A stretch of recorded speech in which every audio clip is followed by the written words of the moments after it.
आम्ही आयज आसात ते गोवा मीट कॉम्प्लेक्स आणि सगळ्यांक खबर आसा की ही गोवा मीट कॉम्प्लेक्स जी आहा ही केन्नाच अशी प्रॉफिटान अशी येवना. जेणे करून आमी पयलीं आयकताले की हांगसरल्यान बीफ जे आहा तें एक्सपोर्ट जातालें म्हणून. पण जवळ जवळ खुबशीं वर्सां 2003तल्यान एक्सपोर्ट जावपाचें तें बंद जालें. त्या उपरांत तें एक्सपोर्टेशन आतां खंय तरी परत 2024 हें आतां परत एकदां सुरू जाल्लें आसा.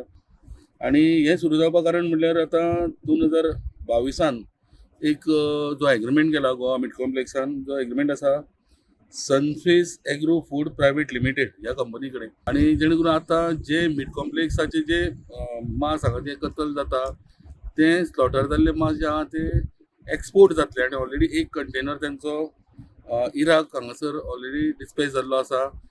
300 एनिमल्स पर डे के हिसाब से हमको यहाँ पे इंफ्रास्ट्रक्चर लगाना है.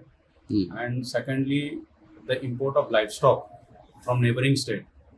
सो उसके लिए the government should intervene that ज़्यादा से ज़्यादा एनिमल्स नेबरिंग स्टेट से आए, क्योंकि गोवा के अंदर लाइफ स्टॉक की अवेलेबिलिटी बहुत कम है.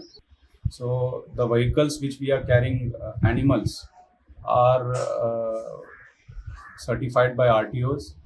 वो पूरे क्लॉज एंड लॉज के साथ ट्रांसपोर्टेशन होते हैं विद valid transport certificate from the neighbouring state.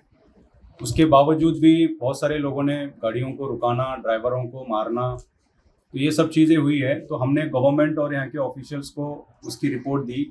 Government has assured us this things will not repeat. जर गेटीर बरे भशेन गोरवां येयली जाल्यार बरे भशेन ही मीट कॉम्प्लेक्स चलतली आनी परत एकदां गोवा मीट कॉम्प्लेक्स ही फायद्यान येवपाक शकता. उसगांवच्यान प्रुडंटा खातीर विवेक प्रभू.